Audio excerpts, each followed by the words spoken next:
اعوذ باللہ من الشیطان الرجیم بسم اللہ الرحمن الرحیم الف لام میم ذالک الکتاب لا ریب فیہ صدق اللہ العظیم۔ الف لام میم حروف مقطعات ہیں جن کے بارے میں عرض کر چکا ہوں۔ ذالک الکتاب لا ریب فیہ، یہ وہ کتاب ہے اس میں کوئی شک نہیں۔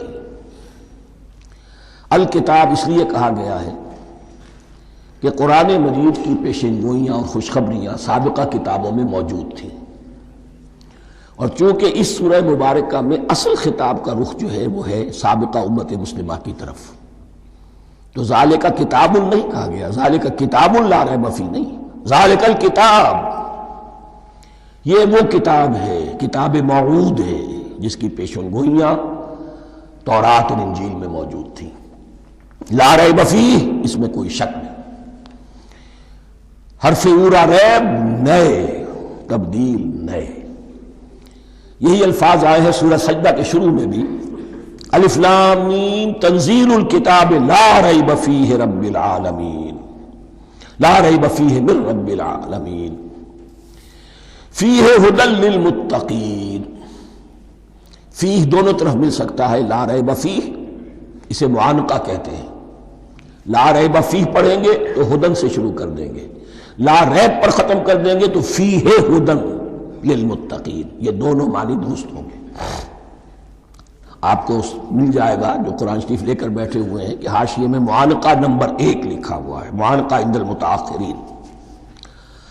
ہدن للمتقین یہ ہدایت ہے، رہنمائی ہے اہل تقویٰ میں جو بچنا چاہیں۔ تقویٰ کا اصل مفہوم سمجھ لیجئے، وقا یقی کسی کو بچانا، تقویٰ خود بچنا۔ جن لوگوں کے اندر فطرت سلیمہ ہوتی ہے، ان میں اخلاقی حس موجود ہوتی ہے، وہ بری چیز سے بچنا چاہتے ہیں، بھلی کو حاصل کرنا چاہتے ہیں۔ وہ لوگ ہیں کہ جو گویا کہ اس قرآن کا اصل مخاطب ہے، وہی اس سے استفادہ کر سکیں گے۔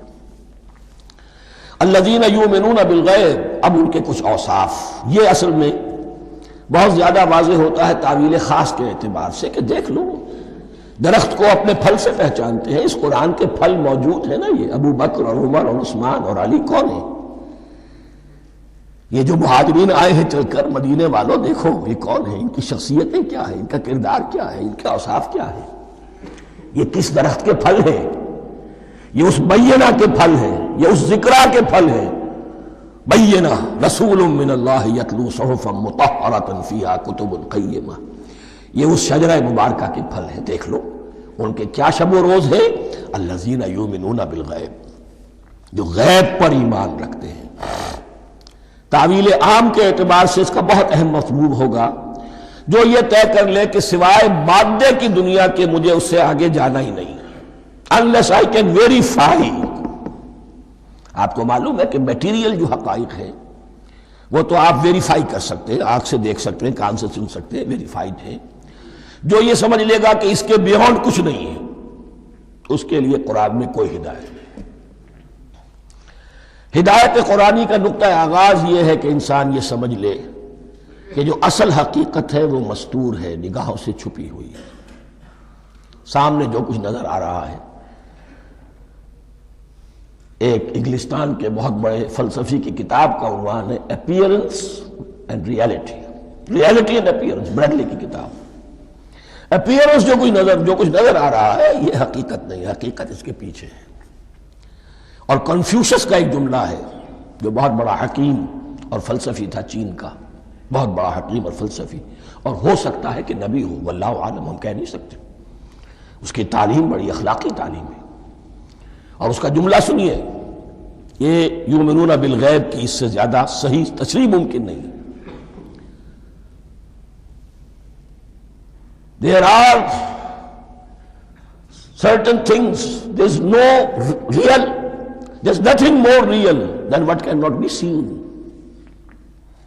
and there's nothing more certain than what cannot be heard۔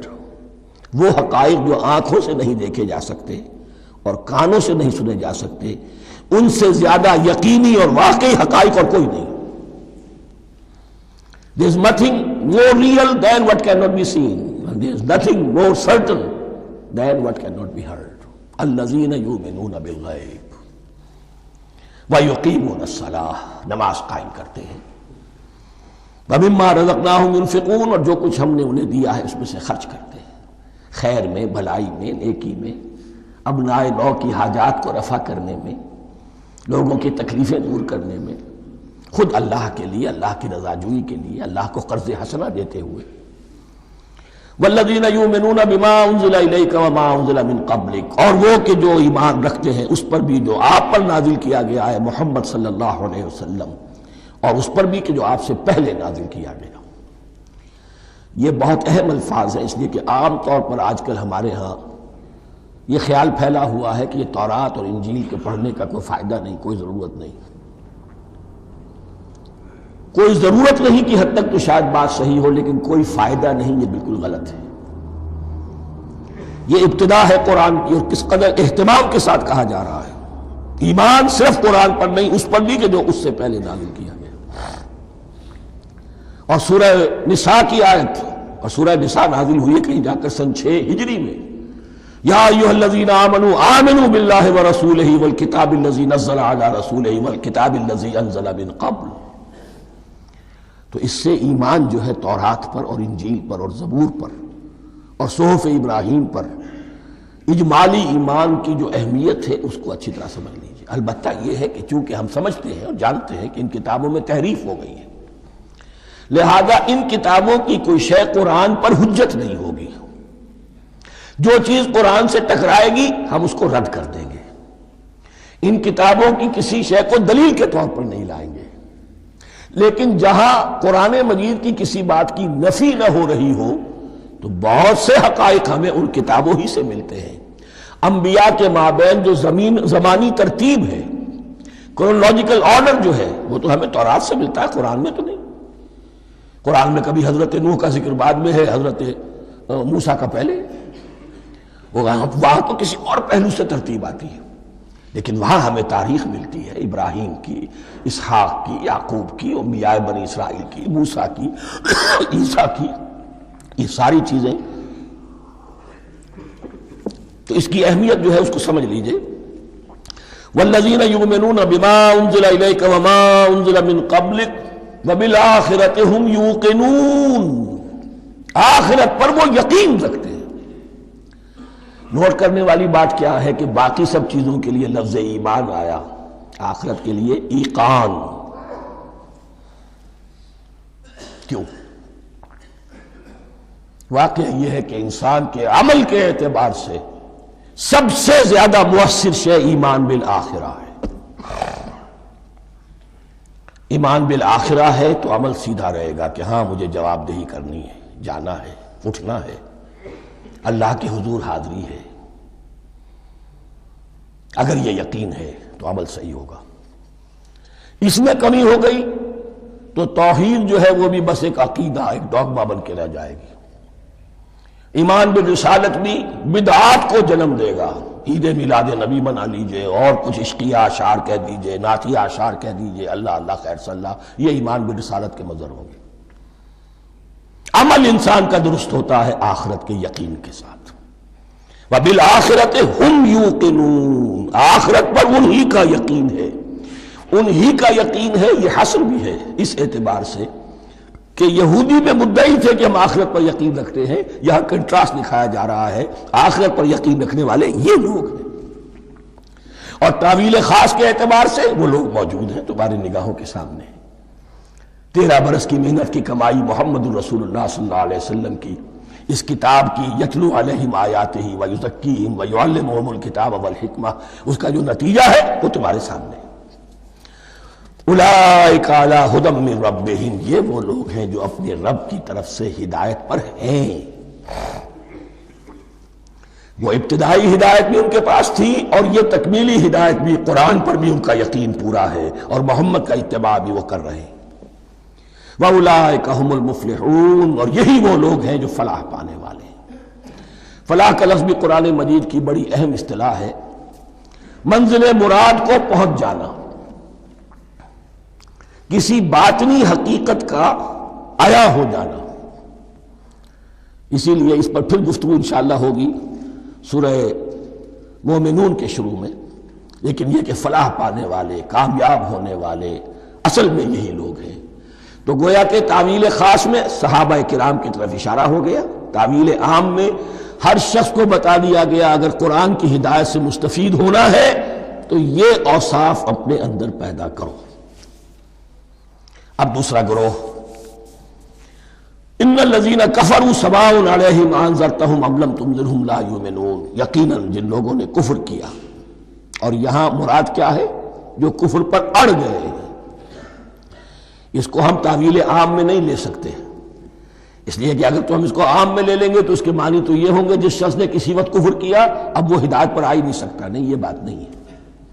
کوئی کفر میں ہے، وہ غالطے کی بنا پر ہے، عدم توجہی کی بنا پر ہے، حق اس پر واضح نہیں ہوا ہے اس لیے ہے، تو آپ اسے سمجھائیں گے، انذار و تبشیر سے اسے فائدہ ہو جائے گا، واعظ و نصیحت سے فائدہ ہو جائے گا۔ ایک وہ ہے کہ جو حق کو سمجھ کر، پہچان کر اور پھر اڑ گئے، ضد کی وجہ سے، ہٹ دھرمی کی وجہ سے، تعصب کی وجہ سے، تکبر کی وجہ سے، حسد کی وجہ سے۔ ان الذین کفروا، ایسے لوگوں کا معاملہ کیا ہے؟ سواء علیہم انذرتہم ام لم تنذرہم لا یؤمنون، برابر ہے ان کے لیے خواہ آپ انہیں سمجھائیں خواہ نہ سمجھائیں، ڈرائیں نہ ڈرائیں، انذار فرمائیں نہ کریں، لا یؤمنون، وہ ایمان لانے والے نہیں۔ وہی بات جو میں نے کہی تھی کہ سوتے کو جگایا جا سکتا ہے، جاگتے کو کیسے جگائیں؟ ختم اللہ علی قلوبہم وعلی سمعہم وعلی ابصارہم غشاوہ، ان کے دلوں پر اللہ نے مہر کر دی ہے۔ کیوں کر دی ہے؟ یہ ابتداءً مہر نہیں ہوئی، جب حق کو پہچان کر انہوں نے رد کر دیا، اس کی پاداش میں، اس کی سزا کے طور پر۔ ختم اللہ علی قلوبہم، اللہ نے ان کے دلوں پر مہر کر دی ہے، وعلی سمعہم، اور ان کی سماعت پر بھی، وعلی ابصارہم غشاوہ، اور ان کی آنکھوں کے سامنے پردہ پڑ چکا ہے۔ یہ مضمون سورہ یاسین کے شروع میں پھر آئے گا بہت شر و بست کے ساتھ۔ وَلَهُمْ عَذَابٌ عَظِيمٌ، اور ان کے لیے تو اب بہت بڑا عذاب ہے۔ یہ دوسرا گروہ ہو گیا، ایک رکوع میں دو کو سمیٹ لیا گیا، کل ابھی 7 آیتیں ہوئی ہیں۔ ایک وہ گروہ جس نے قرآن مجید کی دعوت سے صحیح صحیح استفادہ کیا، ان میں طلب ہدایت کا مادہ موجود تھا، ان کی فطرتیں سلیم تھیں، ان کے سامنے دعوت آئی، قبول کی، اور قرآن کے بتائے ہوئے راستے پر چلے۔ وہ گلے سرسبد ہیں، وہ شجرہ قرآنی کے نہایت مبارک اور مقدس، وہ اس کے پھل ہیں۔ ایک گروہ وہ ہے جس نے حق کو پہچانا لیکن اس کو رد کر دیا اپنے تعصب یا ہٹ درمی کی وجہ سے۔ ان کا ذکر آ گیا بہت اختصار کے ساتھ، اس لیے کہ ان کا ذکر آپ کو بہت تفصیل سے مکی صورتوں میں ملے گا۔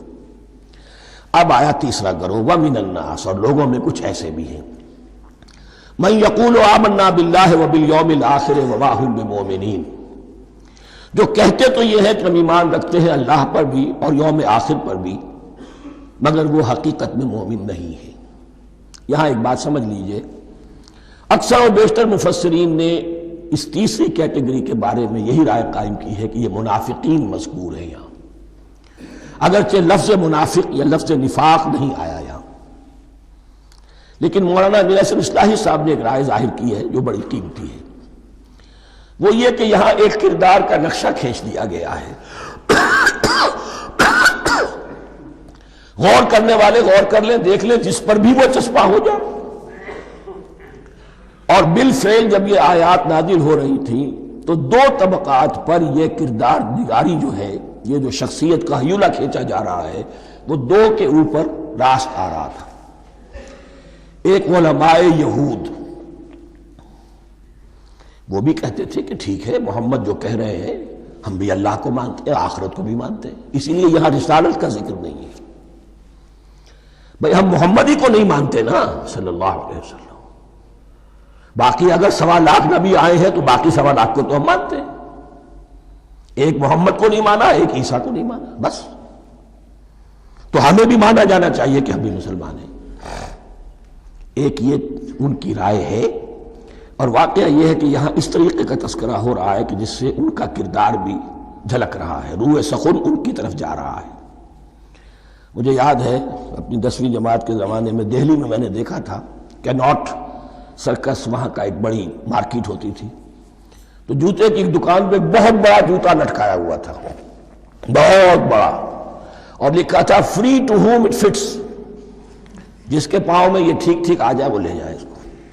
تو یہ free to whom it fits ہے، ایک کردار ہے، اب یہ کردار جس کے اوپر بھی فٹ بیٹھ جائے، ان میں یقیناً زیادہ تو غلبہ یہی ہے جو مفسرین کی رائے ہے، منافقین کا معاملہ جو ہو رہا ہے، لیکن یہ کردار بعین نہیں فٹ بیٹھ رہا ہے یہود کے علماء پر۔ اور یہ بھی نوٹ کر لیجئے کہ جو مدینہ منورہ میں نفاق کا جو پودا پروان چڑھا ہے، بلکہ پودا نہیں کہنا چاہیے، جھاڑ جھکاڑ جو پروان چڑھا ہے، وہ یہودیوں کے زیر اثر، جیسے جنگل کے اندر بڑے بڑے درخت بھی ہوتے ہیں اور اندر جو ہے نیچے جھاڑیاں بھی ہوتی ہیں، تو یہ نفاق کا جھاڑ جھکاڑ جو ہے وہ یہودی علماء کا جو پودا تھا اور بہت بڑا تھا، اس میں کوئی شک نہیں، اس کے سائے میں پروان چڑھا ہے۔ ان دونوں میں معنوی ربط بھی ہے۔ وَمِنَ النَّاسِ مَن يَقُولُ آمَنَّا بِاللَّهِ وَبِالْيَوْمِ الْآخِرِ وَمَا هُم بِمُؤْمِنِينَ، اور لوگوں میں سے کچھ ایسے بھی ہیں جو کہتے تو یہ ہے کہ ہم ایمان رکھتے ہیں اللہ پر اور یوم آخر پر، لیکن وہ مومن نہیں ہیں۔ يُخَادِعُونَ اللَّهَ وَالَّذِينَ آمَنُوا وَمَا يَخْدَعُونَ إِلَّا أَنفُسَهُمْ، وہ دھوکہ دینے کی کوشش کر رہے ہیں اللہ کو اور اہل ایمان کو۔ دیکھیں یخادعون جو ہے یہ باب مفاعلہ ہے، باب مفاعلہ میں کشمکش ہوتی ہے، کشاکش ہوتی ہے، لہذا ترجمہ میں نے کیا کوشش کر رہے ہیں۔ وما یخدعون الا انفسهم، یہ ثلاثی مجرد میں آ گیا، اور نہیں دھوکہ دے رہے مگر صرف اپنے آپ کو۔ یہ یقینی ہے اپنے آپ کو تو دھوکہ دے رہے ہو، لیکن یہ کہ اللہ اس کے رسول کو، اللہ اور اہل ایمان کو دھوکہ نہیں دے سکتے۔ سورہ نساء کی آیت نمبر 142 میں یہ کھل کر منافقین کے بارے میں یہی الفاظ آئے ہیں، ان المنافقین یخادعون اللہ وہو خادعہم، یقیناً منافقین جو ہے وہ اللہ کو دھوکہ دینے کی کوشش کر رہے ہیں اور اللہ انہیں دھوکہ دے رہا ہے۔ فی قلوبہم مرض، ایک لفظ اور رہ گیا، وما یشعرون، انہیں اس کا شعور نہیں ہے۔ یہ بہت اچھی طرح نوٹ کر لیجئے، منافقین کی بھی اکثریت وہ تھی جنہیں اپنے نفاق کا شعور نہیں تھا، وہ اپنے تئیں سمجھتے تھے اپنے آپ کو مسلمان، وہ کہتے تھے یہ بے وقوف لوگ ہیں، محمد رسول اللہ کے بارے میں کہتے تھے یہ خام خواہ جو ہے انہوں نے لڑائی بھڑائی مول لے لی ہے اہل مکہ کے ساتھ، کیا ضرورت ہے، امن کے ساتھ جو ہے بات کرنی چاہیے۔ وہ سمجھتے تھے کہ ہم خیر خواہ ہیں، ہم بھلی بات کہہ رہے ہیں، یہ بے وقوف لوگ ہیں، دیکھتے نہیں کہ کس سے ٹکرا رہے ہیں، ہاتھ میں اسلحہ نہیں ہے اور لڑائی کے لیے جا رہے ہیں، تو بے وقوف تو یہ ہے۔ لیکن وہ سمجھتے تھے کہ ہم تو بڑے مخلص ہیں، ہم مصلح ہیں، تو ما یشعرون بہت ضروری ہے۔ بعض لوگ منافق ایسے بھی تھے کہ جو اسلام میں داخل ہی ہوتے تھے دھوکہ دینے کی خاطر، اور ان پہ پہلے دن سے واضح ہوتا تھا کہ ہم مسلمان نہیں ہیں، ہم نے اسلام کا لبادہ اوڑھا ہے صرف دھوکے کے لیے۔ اس کا ایک ذکر سورہ آل عمران میں آئے گا، لیکن اکثر و بیشتر منافقین دوسری طرح کے تھے جنہیں اپنے نفاق کا شعور حاصل نہیں تھا۔ فی قلوبہم مرض، ان کے دلوں میں ایک روگ ہے، بیماری ہے۔ یہ روگ اور بیماری کیا ہے؟ ایک لفظ میں اس کو تعبیر کیا جائے، کردار کی کمزوری، ویکنس آف کیریکٹر۔ ایک شخص وہ ہوتا ہے کہ جو سمجھتا ہے یہ حق ہے، ہر سے بعد آباد، اب جو ہو سو ہو۔ ایک حق کو حق پہچان کر رد کر دیتا ہے، وہ کافر ہو گیا۔ ایک حق کو حق پہچان کر آیا تو صحیح، لیکن ویکنس آف کیریکٹر کی وجہ سے قوت ارادی کمزور ہے، آخرت بھی چاہتے ہیں، دنیا کو بھی ہاتھ سے دینے کو تیار نہیں، یہاں کا بھی کوئی نقصان نہ ہو اور آخرت کا بھی سارا بھلا ہمیں مل جائے۔ یہ وہ لوگ ہیں در حقیقت کہ اس کو کہا روگ۔ فی قلوبہم مرض فزادہم اللہ مرضا، تو اللہ نے ان کے مرض میں اضافہ کر دیا۔ یہ اللہ کی سنت ہے، آپ حق پر چلنا چاہیں حق کا راستہ آپ کے لیے آسان کر دے گا، آپ برائی کی طرف جانا چاہیں بڑی سے بڑی برائی آپ کے لیے ہلکی ہوتی چلی جائے گی، کوئی خاص بات ہی نہیں، چلو یہ بھی کر گزرو، جب یہ کر لیا تو یہ بھی کر گزرو۔ اور اگر آپ بین بین لٹکنا چاہیں تو اللہ اسی پہ چھوڑ دیتا ہے۔ ٹھیک ہے، آپ سمجھتے ہیں ہم کامیاب ہو رہے ہیں، ہم نے مسلمانوں کو بھی دھوکہ دے لیا، وہ ہمیں مسلمان سمجھتے ہیں، اور یہودیوں کو بھی دھوکہ دے لیا، وہ سمجھتے ہیں کہ ہم ان کے ساتھی ہیں، تو سمجھا کامیاب ہو رہے ہیں۔ حقیقت میں کامیابی نہیں۔ فی قلوبہم مرض فزادہم اللہ مرضا ولہم عذاب علیم بما کانوا یکذبون، اور ان کے لیے تو دردناک عذاب ہے۔ عذاب عظیم کا لفظ آیا تھا اوپر کفار کے لیے، وَلَهُمْ عَذَابٌ عَظِيمٌ، 7ویں آیت ختم ہوئی، اور عذاب علیم کا لفظ آیا یہاں، ان کے لیے دردناک المناک عذاب ہے، بما کانوا یکذبون، بسبب اس جھوٹ کے جو وہ بول رہے تھے۔ وَإِذَا قِيلَ لَهُمْ لَا تُفْسِدُوا فِي الْأَرْضِ، اور جب ان سے کہا جاتا تھا مت فساد کرو زمین میں، مراد کیا ہے اس سے؟ کہ جب محمد کو مان لیا کہ اللہ کے رسول ہیں، اب ٹھیک ٹھیک پیروی کرو، ان کے پیچھے چلو، ان کا حکم ہے تو جنگ کے لیے نکلو، ان کی طرف سے تقاضا آتا ہے مال پیش کرو، اور اگر تم اس سے کتراتے ہو تو فساد مچا رہے ہیں، جماعتی زندگی کے اندر فتنہ و فساد پیدا کر رہے ہیں۔ وَإِذَا قِيلَ لَهُمْ لَا تُفْسِدُوا فِي الْأَرْضِ قَالُوا إِنَّمَا نَحْنُ مُصْلِحُونَ، وہ کہتے تھے نہیں ہم تو صلح کرانے والے ہیں، اصلاح کرنے والے ہیں، ہم چاہتے ہیں لڑنا بھیڑنا کوئی اچھی بات نہیں ہے، ٹکراؤ تصادم یہ کوئی اچھے کام تھوڑا ہی ہے، بس ٹھنڈے ٹھنڈے دعوت دیتے رہو، جو چاہے قبول کر لے، جو چاہے رد کر دے، خام خواہ یہ ٹکرانا اور یہ جنگ کرنا اور اللہ کے دین کو غالب کرنے کے لیے یہ قربانی دو اور یہ مصیبت جھیلو اور یہ مشقت برداشت کرو اور یہ چیز چھوڑو اور یہ ترک کرو، یہ کاہے کے لیے؟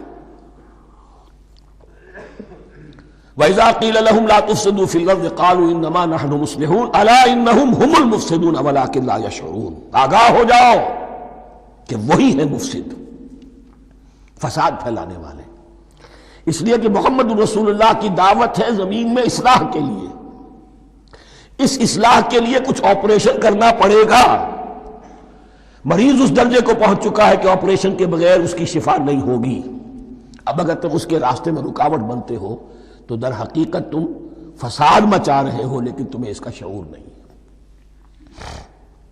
الا انہم ہم المفسدون ولکن لا یشعرون، پھر دیکھیے نوٹ کیجئے، شعور نہیں ہے، شعوری نفاق اور شے ہے، غیر شعوری نفاق ہے کہ جس کا یہ سارا تذکرہ ہو رہا ہے۔ وَإِذَا قِيلَ لَهُمْ آمِنُوا كَمَا آمَنَ النَّاسُ، اور جب ان سے کہا جاتا ہے ایمان لاؤ جیسے دوسرے لوگ ایمان لائے ہیں، آخر دیکھو دوسرے یہ اہل ایمان ہیں، جب بلاوا آتا ہے فوراً لبیک حاضر ہوتے، جو بھی ہو، یہ تم جو ہے آخر تم نے اور روش اختیار کی۔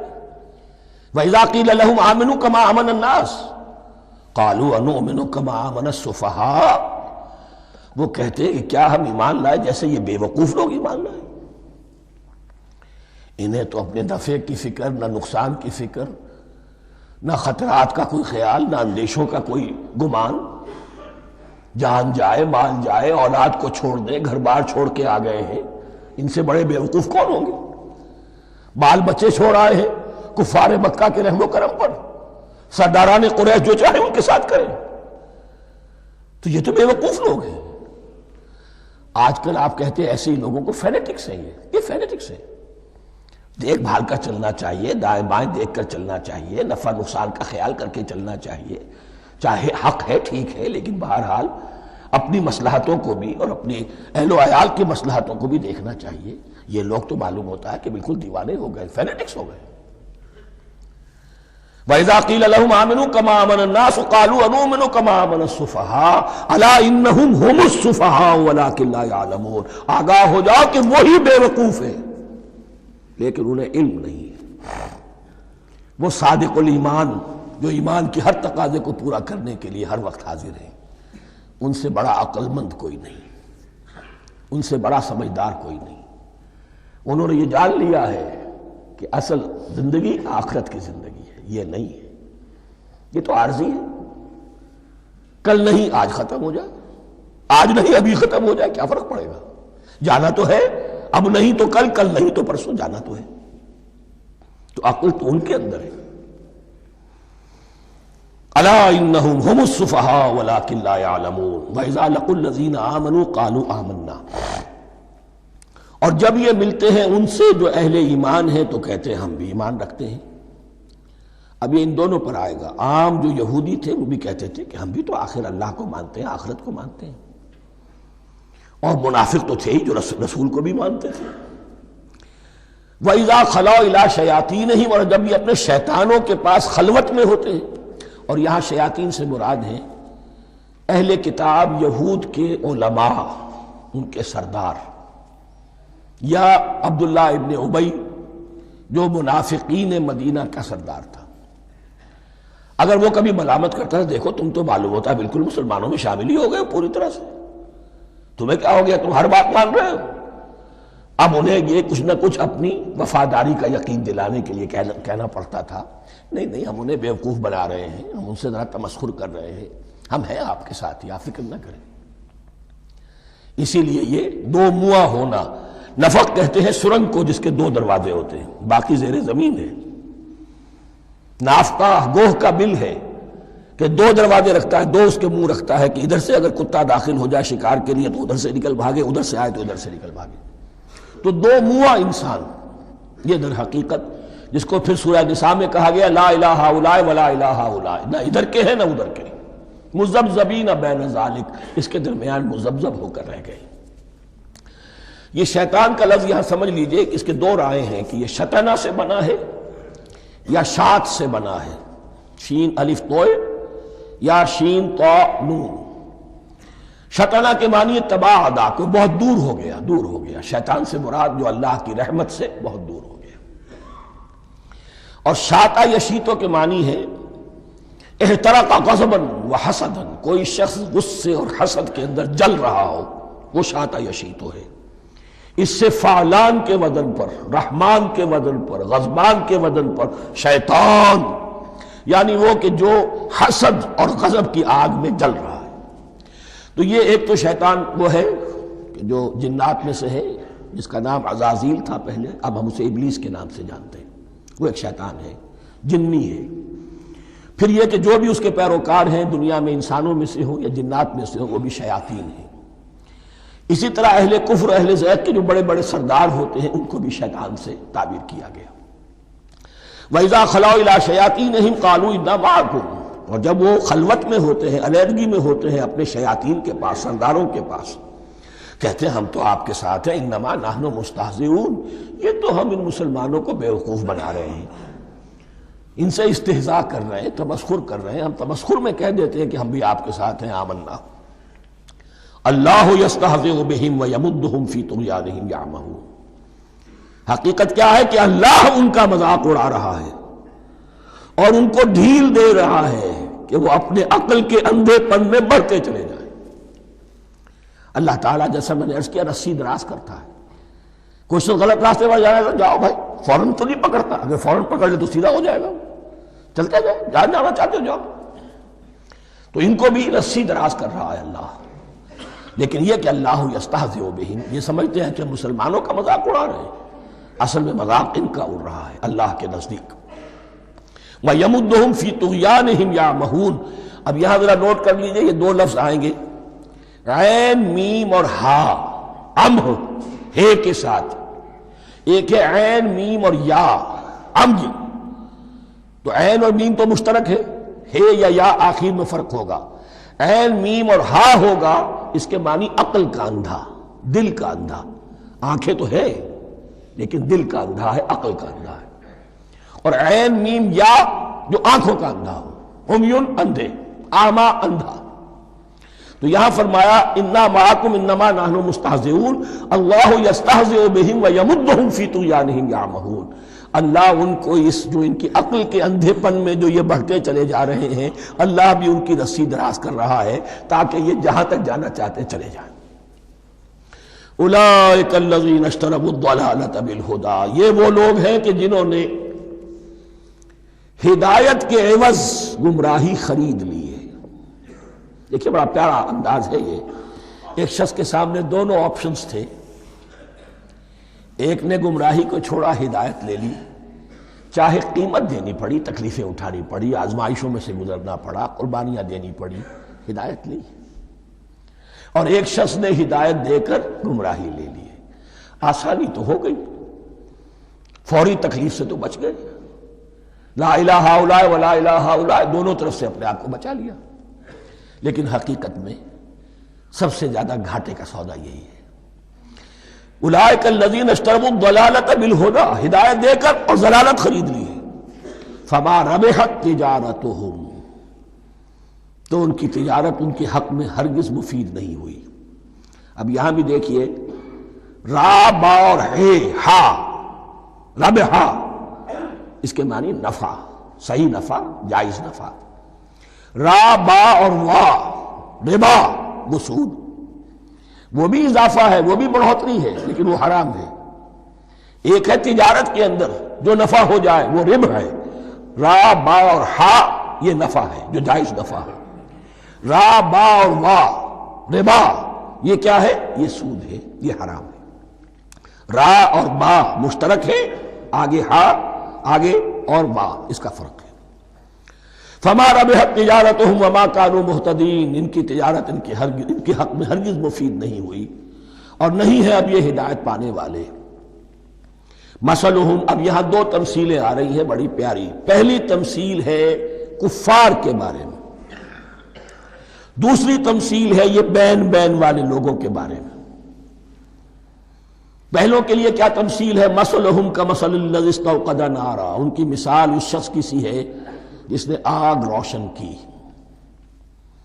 ایک نقشہ کھینچا جا رہا ہے، اندھیری شب ہے جدا اپنے قافلے سے ہے تو، تیرے لیے ہے میرا شعلہ نوا قندیل۔ اندھیری شب ہے، قافلہ بھٹک رہا ہے، کچھ لوگ بڑی ہمت کرتے ہیں، اندھیرے میں بھی ادھر ادھر سے لکڑیاں جمع کرتے ہیں اور آگ روشن کر دیتے ہیں۔ لیکن عین اس وقت جب آگ روشن ہوتی ہے کچھ لوگوں کی بینائی سلب ہو جاتی ہے۔ پہلے وہ اندھیرے میں اس لیے تھے کہ روشنی نہیں تھی، اب وہ اندھیرے کے اندھیرے میں رہ گئے کہ روشنی تو خارج میں آ گئی، اپنی اندر کی روشنی گل ہو گئی، بصارت سلب ہو گئی۔ یہ مثال ہے ان کفار کی کہ حضور کی آمد سے پہلے سب بھٹک رہے تھے، کوئی حقیقت واضح نہیں تھی، قافلہ انسانیت بھٹک رہا تھا اندھیری شب میں۔ محمد الرسول اللہ آئے، انہوں نے آگ روشن کر دی، اب راستہ کھل گیا، ہدایت واضح ہو گئی۔ لیکن کچھ ضد یا تعصب یا تکبر یا حسد کی بنیاد پر کچھ لوگوں کی اندر کی بینائی زائل ہو گئی، تو وہ تو ویسے کے ویسے بھٹک رہے ہیں، جیسے پہلے اندھیرے میں تھے ویسے ہی اب اندھیرے میں ہیں۔ روشنی میں آنے والے تو وہ ہیں، دیکھ لو جن کا ذکر سب سے پہلے ہوا ہے۔ مثلہم کمثل الذی استوقد نارا، اس شخص کی سی ہے کہ جس نے آگ روشن کی۔ فلما اضاءت ما حولہ، جب اس آگ نے اپنے ماحول کو گردا گرد کو روشن کر دیا، ذہب اللہ بنورہم، اللہ ان کی نور بصارت کو لے گیا، سلب کر لیا اللہ نے۔ وترکہم فی ظلمات لا یبصرون، اور چھوڑ دیا انہیں ان اندھیروں کے اندر کہ وہ کچھ نہیں دیکھتے۔ صم بکم عمی فہم لا یرجعون، اسم کہتے ہیں بہرے کو، سم جمع ہے اس کی، سمن۔ اب کمو کہتے ہیں گونگے کو، بکمن اس کی جمع ہے۔ آما کہتے ہیں اندھے کو، عمیٌ اس کی جمع ہے۔ یہ بہرے ہیں، گونگے ہیں، اندھے ہیں، فہم لا یرجعون، اب یہ لوٹنے والے نہیں۔ یہ کون ہے؟ ابو جہل ہے، ابو لہب ہے، ولید بن مغیرہ ہے، عقبہ ابن ابی معیط ہے۔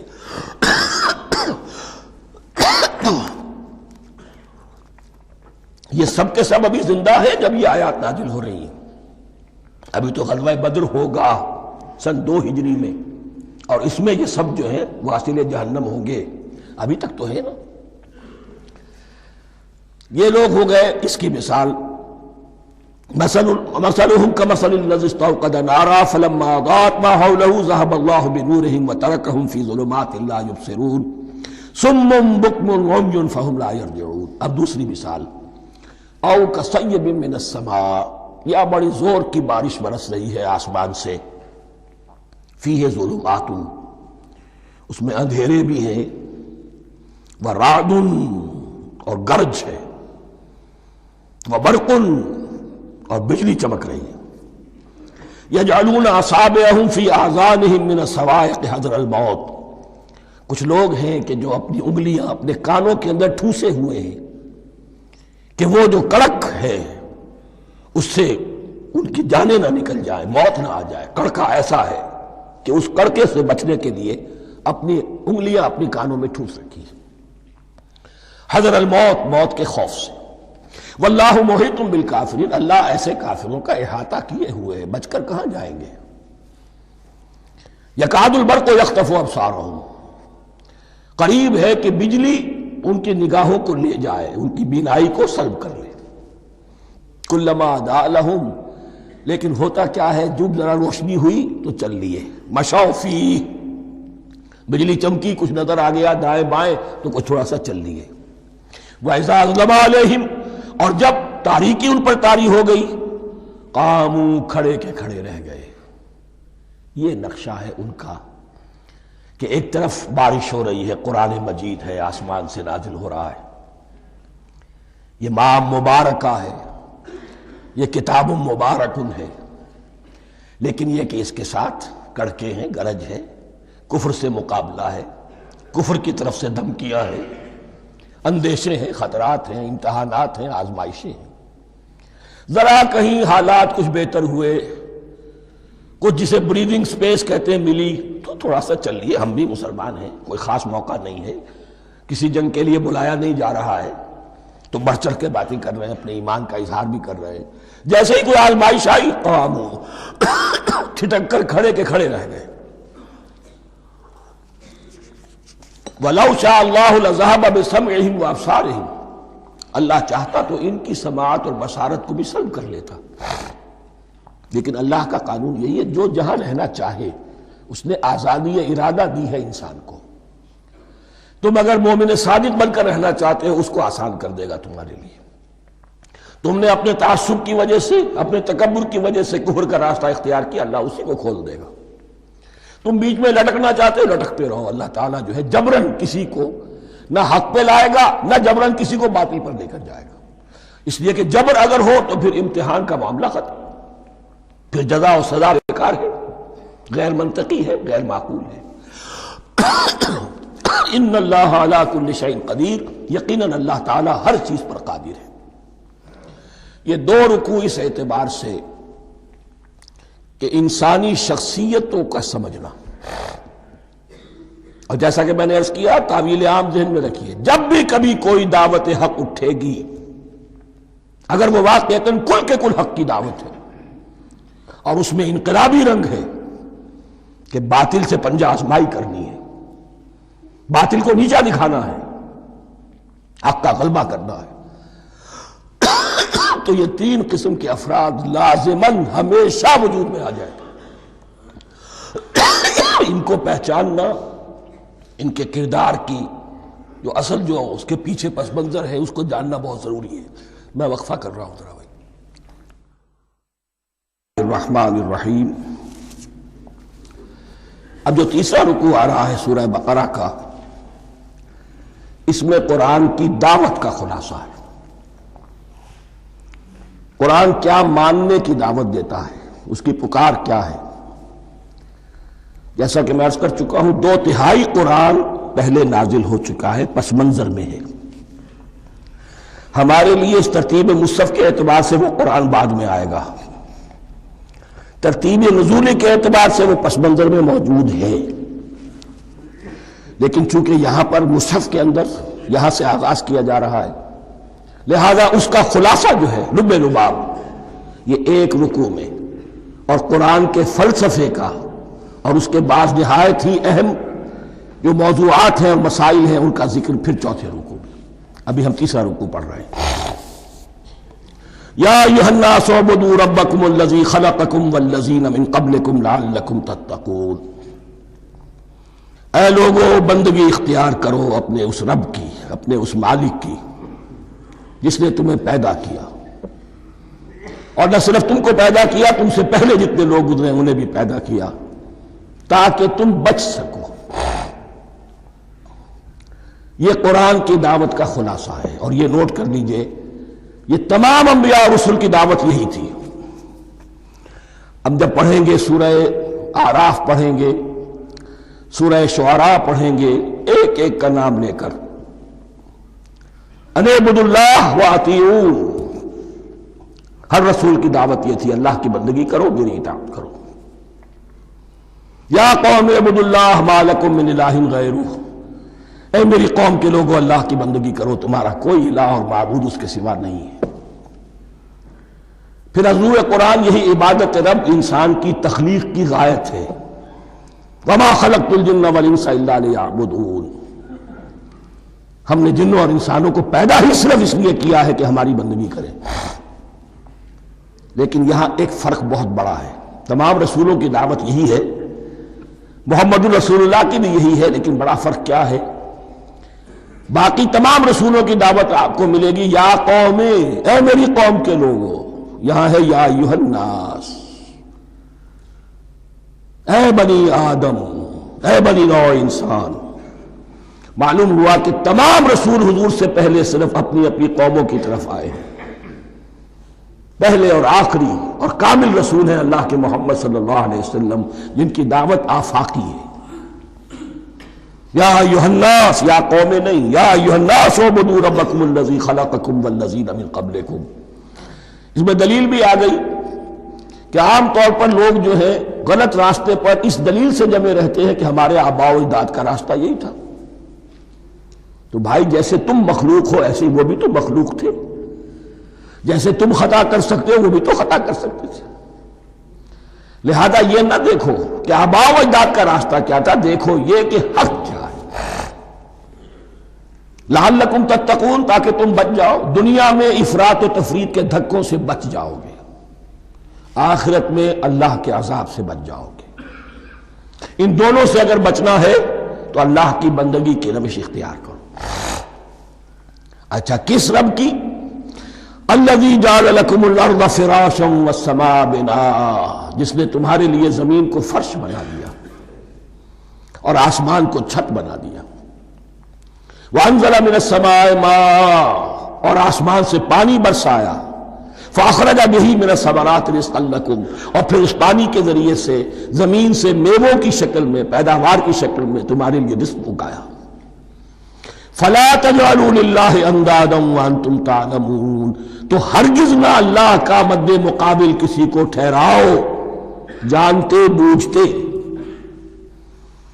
وانتم تعلمون کا ایک مطلب یہ بھی ہے کہ تم بھی مانتے ہو کہ اس کائنات کا خالق اللہ کے سوا کوئی نہیں۔ اہل عرب بھی مانتے تھے، جو ان کے دیوی دیوتا تھے وہ سمجھتے تھے کہ یہ اللہ کے اوتار ہیں یا اللہ کے ہاں بہت یہ پسندیدہ ہیں، اللہ کے محبوب ہیں، اس کے اولیاء ہیں، اس کی بیٹیاں ہیں، لہذا یہ شفاعت کریں گے تو ہمارا بیڑا پار ہو جائے گا، ورنہ خالق وہ مانتے تھے اللہ ایک ہی ہے۔ جب تم یہ مانتے ہو کائنات کا خالق ایک، مدبر ایک، تو اب کسی کو اس کا مد مقابل نہ بناؤ۔ انداد ند کی جمع ہے، لا ضد لہ ولا ند لہ، اللہ کا کوئی مد مقابل نہیں۔ اس میں یہاں تک بات ہے کہ حضور اس درجے، اس توحید کی باریکیوں تک پہنچا کر گئے ہیں اس امت کو کہ کسی صحابی نے ایسے ہی کہہ دیا ما شاء اللہ و ما شئت، جو اللہ چاہے اور جو آپ چاہیں۔ حضور نے فوراً ٹوک دیا اجعلتنی للہ ندا، کیا تو نے مجھے اللہ کا مد مقابل بنا دیا ہے؟ اس کائنات میں مشیت صرف ایک کی چلتی ہے، کسی اور کی مشیت اس کی مشیت کے تابع پوری ہو جائے ہو جائے، لیکن مشیت مطلقہ صرف اس کی ہے۔ یہاں تک کہ حضور سے فرمایا گیا کہ اے نبی آپ کے لیے یہ ممکن نہیں ہے جسے چاہے ہدایت دے دیں، انک لا تہدی من احببت ولکن اللہ یہدی من یشاء۔ اگر یہ اختیار میں ہوتا تو ابو طالب دنیا سے بغیر ایمان لائے نہ جاتے۔ فلا تجعلوا للہ اندادا وانتم تعلمون۔ اب ان دو آیتوں میں تو یوں سمجھیے توحید نظری بھی اور توحید عملی بھی۔ توحید عملی کیا ہے؟ بندگی صرف اسی کی ہو۔ اب آیا ہے رسالت کا معاملہ، وَإِن كُنتُمْ فِي رَيْبٍ مِّمَّا نَزَّلْنَا عَلَىٰ عَبْدِنَا، اگر تمہیں رسالت محمدی پر شک ہے صلی اللہ علیہ وسلم، اس کے کیا معنی ہے؟ کہ تمہیں اس قرآن کے بارے میں شک ہے جو ہم نے اپنے بندے پر نازل کیا ہے۔ اگر ہے شک فی الواقع، وَإِن كُنتُمْ فِي رَيْبٍ، اگر تمہیں واقعتاً شک ہے مما نزلنا علی عبدنا، اس پر جو ہم نے اپنے بندے پر نازل فرمایا ہے، فاتوا بسورۃ من مثلہ، تو لے آؤ اس جیسی ایک ہی صورت۔ یہ ہم کل پوری تفصیل سے دیکھ چکے ہیں کہ برسبیل تنزل یہاں پہنچے ہیں۔ پہلے 2 آیتیں میں نے آپ کو سنائی تھی جس میں پورے قرآن کی مثال لانے کا چیلنج کیا گیا، پھر ایک آیت سنائی جس میں 10 صورتیں ہی لے آؤ، اب آخری درجے میں ایک صورت ہی بنا لا، اور ایک صورت تو سورۃ العصر کے مساوی بھی ہو سکتی تھی، سورۃ الکوثر کے مساوی بھی ہو سکتی تھی۔ وَادْعُوا شُهَدَاءَكُم مِّن دُونِ اللَّهِ إِن كُنتُمْ صَادِقِينَ، اور بلا لو اپنے سارے مددگاروں کو اللہ کے سوا، جن ہو انس ہو، اس لیے کہ قریش کا خیال یہ تھا کہ جو شعراء ہوتے ہیں ان کے پاس جن ہوتے ہیں، وہ جن انہیں سکھاتے ہیں، ورنہ عام آدمی تو یہ شعر نہیں کہہ سکتا۔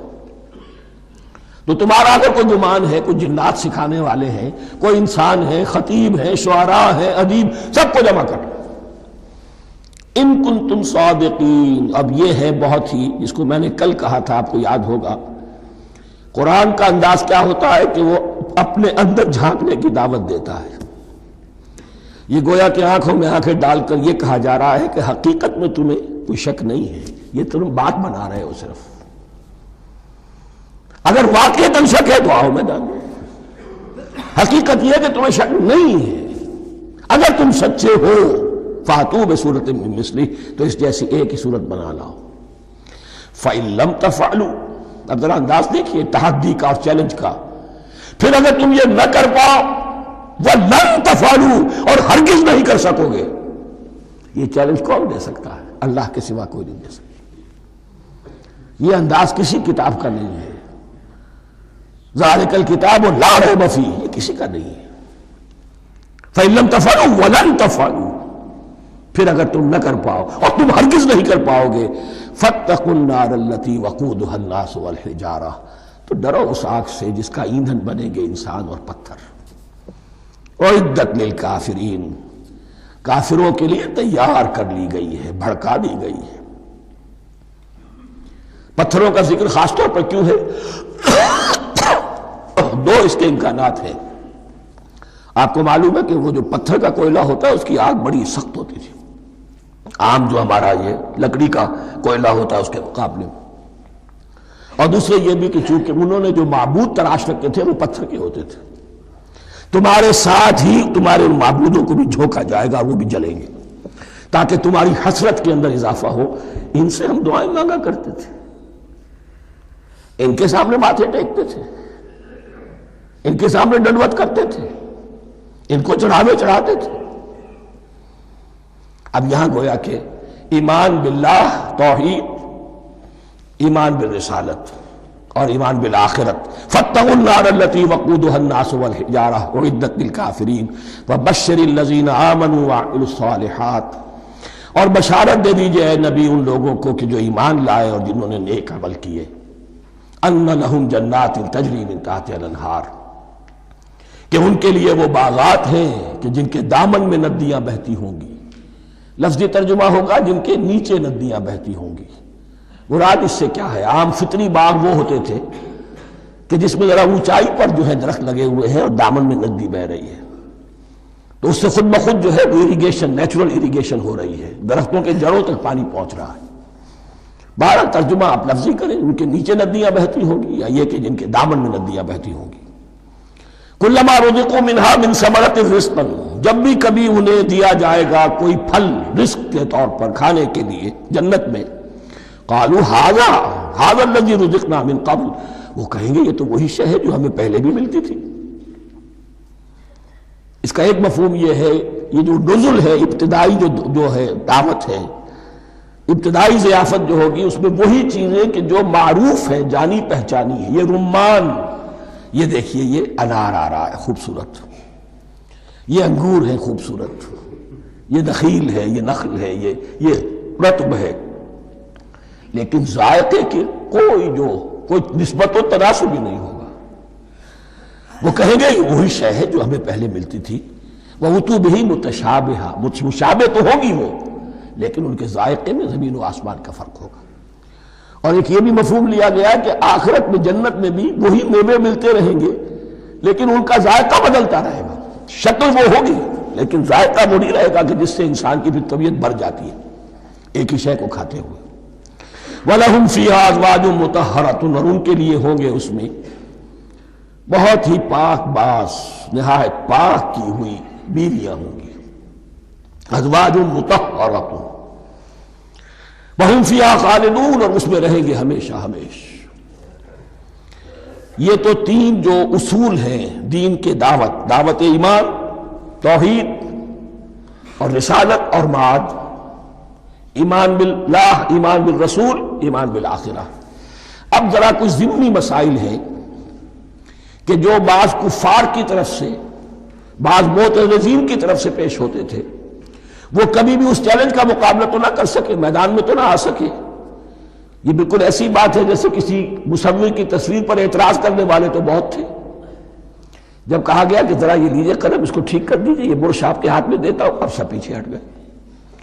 تو کوئی صورت قرآن کے مقابلے میں لانا وہ تو ان کے لیے ممکن نہیں تھی، لیکن ادھر ادھر سے اعتراضات کرنے کے لیے جو زبانیں کھلتی تھی ان میں سے ایک اعتراض نقل کیا جا رہا ہے.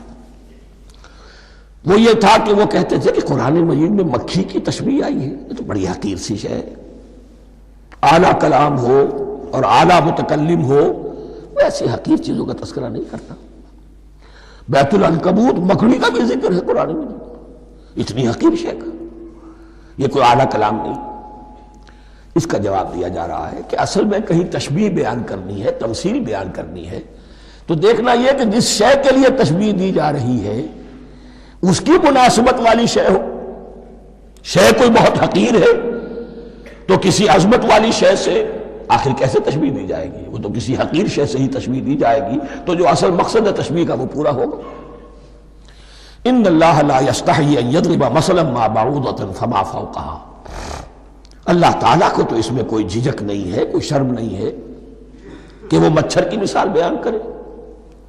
تو اس سے اوپر، اب یا فوقہا میں دونوں معنی ہو جائیں گے، یعنی کمتر اور حقیر ہونے میں اس سے بھی بڑھ کر، یا یہ کہ اس سے اوپر کی کوئی شے اس کی مثال دینے میں اللہ کو کوئی جھجک نہیں. اس لیے کہ مکھی بھی بہرحال مچھر سے تو ذرا بڑی شے ہے. اس معنی میں بھی ہو سکتا ہے فوقہا، اور فوقہا اس معنی میں بھی کہ اس سے بھی حقیر ہونے میں اس سے بھی بڑھ کر. فَأَمَّا الَّذِينَ يَعْلَمُونَ فَأَمَّا الَّذِينَ آمَنُوا فَيَعْلَمُونَ أَنَّهُ الْحَقُّ مِنْ رَبِّهِمْ، تو جو لوگ صاحب ایمان ہیں وہ جان لیتے ہیں کہ یہ حق ہے ہمارے رب کی طرف سے. وَأَمَّا الَّذِينَ كَفَرُوا، اور جنہوں نے کفر کیا ہے، فَيَقُولُونَ مَاذَا أَرَادَ اللَّهُ بِهَذَا مَثَلًا، یہ کیا مثال اللہ نے دی، کیا ارادہ ہوا اللہ کا اس مثال کے ذریعے سے. ناک بھوں چڑھا رہے ہیں، اعتراض کر رہے ہیں. اب جو آ رہا ہے اگلا جملہ وہ ہے بہت اہم، یضل بہ کثیرا ویہدی بہ کثیرا، اسی کے ذریعے سے اللہ بہتوں کو ہدایت دیتا ہے اور اسی کے ذریعے سے بہتوں کو گمراہ کرتا ہے. معلوم ہوا کہ ہدایت اور گمراہی اور ہدایت اور ضلالت انسان کی سبجیکٹو کنڈیشن کے اوپر دار و مدار ہے. اس کا آپ کے دل میں خیر ہے، بھلائی ہے، نیت صحیح ہے، طلب ہدایت، طلب علم، اس میں آپ سچے ہیں، آپ کو ہدایت مل جائے گی. دل میں زیغ ہے، کجی ہے، نیت میں ٹیڑھ ہے، فساد ہے، تو اسی کے ذریعے سے اللہ آپ کی گمراہی میں اضافہ کر دے گا. یضل بہ کثیرا ویہدی بہ کثیرا، لیکن اللہ کا یہ کسی کو ہدایت دینا اور کسی کو ضلالت دینا علل ٹپ نہیں ہے، کسی قاعدے اور قانون کے بغیر نہیں ہے. وما یضل بہ الا الفاسقین، نہیں گمراہ کرتا وہ اس کے ذریعے سے مگر صرف سرکش لوگوں کو، جن میں سرکشی ہے، تعلی ہے، تکبر ہے. اور ان کے اوصاف کیا ہے؟ الذین ینقضون عہد اللہ من بعد میثاقہ، جو توڑ دیتے ہیں اللہ کے ساتھ کیے ہوئے عہد کو. اور سب سے بڑا عہد یہ سورہ اعراف میں چل کر آئے گا، عہد الست. عالم ارواح میں ہم عہد الست کر کے آئے.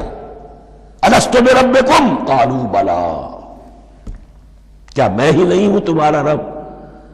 تمام ارواح نے، میں بھی تھا، آپ بھی تھے، سب تھے، کل انسان، جتنے انسان دنیا میں آج تک آ چکے ہیں وہ بھی تھے، اور جو آنے ہیں ابھی قیامت تک وہ بھی تھے، لیکن تھے صرف ارواح کی شکل میں، جسم نہیں تھے.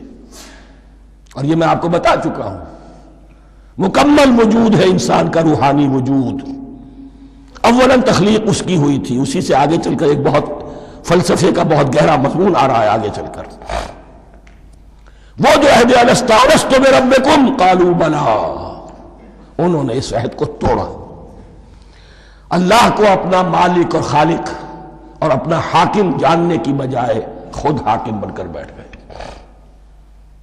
الیس لی ملک مصر، کیا مصر کی بادشاہی میری نہیں ہے؟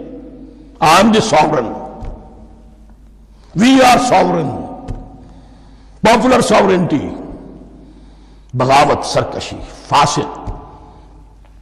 وما يضل به الا الفاسقين الذين ينقضون عهد الله من بعد ميثاقه ويقطعون ما امر الله به ان يوصل، اور کاٹتے ہیں وہ چیز جسے اللہ نے جوڑنے کا حکم دیا ہے۔ اللہ نے صلہ رحمی کا حکم دیا ہے، یہ قطع رحمی کرتے ہیں مال کی طلب میں، بھائی بھائی کو ختم کرتا ہے اس کے مال کو ہتھیانے کے لیے، اپنی ذاتی اغراض کے لیے تمام اخلاقی حدود جو ہے انسان پسو پیش ڈال دیتا ہے، اپنا تکبر، اپنے لیے تعلی۔ الذین، آپ دیکھیے نوٹ کیجئے، اس میں ہماری شریعت کا فلسفہ یہ ہے، ایک تعلق ہے اللہ کا بندے کے ساتھ، حقوق اللہ، ایک ہے بندوں کا بندوں کے ساتھ، حقوق العباد۔ اللہ کا حق کیا ہے؟ اسے حاکم اور مالک، اور حاکم سمجھو، الملک سمجھو، خود اس کے بندے بنو۔ انسانوں کا حق کیا ہے؟ کونوا عباد اللہ اخوانا، سب آپس میں بھائی بھائی اللہ کے بندے بن جاؤ۔ اور اس میں سب سے اہم ترین رحمی رشتہ ہے، سگے بھائی، سگے بھائی بہنیں، پھر دادی، دادی کے اوپر جا کر وہ کزنز آ جائیں گے، پر دادی پر جا کر اور جمع ہو جائیں گے، یہاں تک کہ آدم و حوا پر تمام انسان جمع ہو جائیں گے۔ تو رحمی رشتے کی بڑی اہمیت ہے۔ تو وہ فاسقین کے جو توڑتے ہیں اللہ کے عہد کو، اس کو مضبوطی سے باندھنے کے بعد، وَيَقْطَعُونَ مَا أَمَرَ اللَّهُ بِهِ أَن يُوصَلَ وَيُفْسِدُونَ فِي الْأَرْضِ، انہی دونوں چیزوں کے نتیجے میں زمین میں فساد پیدا ہوتا ہے، یا اللہ کی اطاعت سے باغی ہو گئے اور یا آپس میں ایک دوسرے کی گردنیں کاٹنے لگے۔ اولئک ھم الخاسرون، یہی لوگ ہیں جو بالآخر خسارے میں، آخری اور دائمی خسارے میں رہنے والے ہیں۔ کیف تکفرون باللہ وکنتم امواتا، تم کیسے کفر کرتے ہو اللہ کا؟ بڑا پیارا انداز ہے۔ وکنتم امواتا، تم مردہ تھے، فاحیاکم، تمہیں زندہ کیا، ثم یمیتکم، پھر تمہیں مارے گا، ثم یحییکم، پھر جلائے گا، ثم الیہ ترجعون، پھر تم اس کی طرف لوٹ جاؤ گے، لوٹا دیے جاؤ گے۔ یہاں وہ بات آ گئی جو آج نگاہوں سے بالکل اوجھل ہو چکی ہے۔ یہ ہم دنیا میں آنے سے پہلے مردہ تھے، کیا مانی؟ یہ مضمون آ کر اصل میں سورہ غافر یا سورہ مومن میں چل کر اس کی پوری وضاحت ہوگی، لیکن چونکہ یہاں تذکرہ ہو چکا ہے عہد الست کا، ہماری پہلی تخلیق ہوئی عالم ارواح میں، ارواح کی صورت میں، پھر ہمیں سلا دیا گیا، وہ ہماری پہلی موت تھی۔ مردہ جو ہے معدوم نہیں ہوتا، مردہ ہوتا ہے، بے جان ہوتا ہے، سویا ہوا ہوتا ہے، اور موت کو اور نیند کو تشبیہ دی گئی ہے۔ پھر ہمیں اس جسد کے ساتھ یہاں زندہ کیا گیا، پھر موت طاری ہوگی، پھر ہمیں زندہ کیا جائے گا۔ یہ آیت جیسا کہ میں نے عرض کیا بہت بڑی اور بڑی گہری حکمت اور فلسفہ قرآن کی آیت ہے۔ کیسے اللہ کا انکار کرتے؟ کنتم اموات، تم مردہ تھے، سوئی ہوئی ارواح کی شکل میں تھے، فاحیاکم، تمہیں جگایا اس جسد کے ساتھ، زندہ کیا، ثم یمیتکم ثم یحییکم، پھر تمہیں مارے گا، پھر جلائے گا، ثم الیہ ترجعون، پھر تم اس کی طرف لوٹا دیے جاؤ گے۔ اور اب اس کے بعد جو آخری آیت ہے، هو الذی خلق لکم ما فی الارض جميعا، اس نے تمہارے لیے بنایا ہے جو کچھ بھی زمین میں ہے۔ اس میں خلافت کا مضمون آ گیا۔ حدیث میں آتا ہے انما الدنیا خلقت لکم وانتم خلقتم للآخرہ، یہ دنیا تمہارے لیے بنائی گئی ہے، تم آخرت کے لیے بنائے گئے ہو۔ هو الذی خلق لکم ما فی الارض جميعا، اس لیے کہ اگلی آیت پھر آ رہی ہے خلافت کی آیت، سارا کچھ زمین میں یہ بستر جو بچھایا اور یہ کائنات کو زمین کو سجایا تمہاری خلافت کے لیے. ثم استوى الى السماء فسواهن سبع سماوات، پھر وہ متوجہ ہوا آسمانوں کی طرف اور انہیں 7 آسمانوں کی شکل میں بنا دیا. جیسا کہ میں کل عرض کر چکا ہوں، یہ تاحال ابھی یہ آیات متشابہات میں سے ہے. 7 آسمانوں کی کیا حقیقت ہے ہم اس سے ابھی پورے طور سے واقف نہیں. وَهُوَ بِكُلِّ شَيْءٍ عَلِيمٌ، اور اسے ہر شے کا علم حقیقی حاصل ہے. بارک اللہ لی ولکم فی القرآن العظیم ونفعنی وإیاکم بالآیات والذکر الحکیم. مزید ایسی اسلامی ویڈیوز کے لیے ہمارے چینل کو سبسکرائب کیجیے اور گھنٹی کے نشان کو دبائیے.